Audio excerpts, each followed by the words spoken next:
जब दुनिया चुप हो जाती है तब हम ध्यान करते हैं, पर जब महादेव चुप हो जाते हैं तब आत्मा कांपती है, क्योंकि शिव की चुप्पी भी एक संदेश होती है। कई बार तुम रोते हो, टूटते हो और पूछते हो, हे महादेव, मेरी प्रार्थनाएं क्यों अनसुनी हो रही हैं?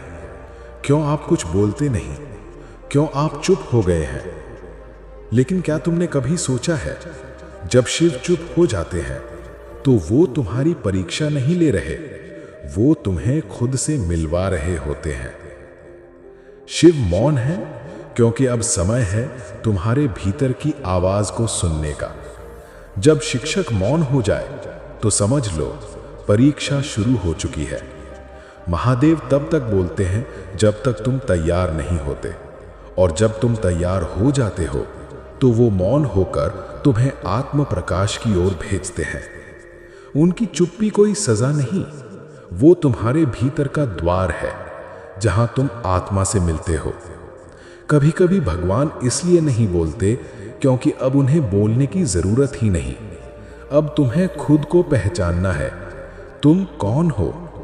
तुम एक बिखरा हुआ व्यक्ति नहीं, तुम उस ऊर्जा का अंश हो जिसने ब्रह्मांड को आकार दिया। शिव की चुप्पी को गैर मौजूदगी मत समझो।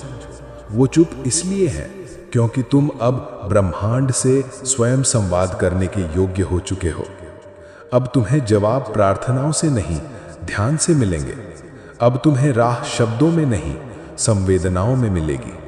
उनकी चुप्पी में शक्ति है, एक दिशा है, एक स्पष्ट संकेत है कि अब तुम्हें जवाब बाहर नहीं, अपने भीतर से लेने हैं। जो लोग महादेव की चुप्पी से डरते हैं वो ध्यान की गहराई नहीं समझ पाएंगे, पर जो इस मौन से प्रेम कर लेते हैं उनकी आत्मा जाग उठती है।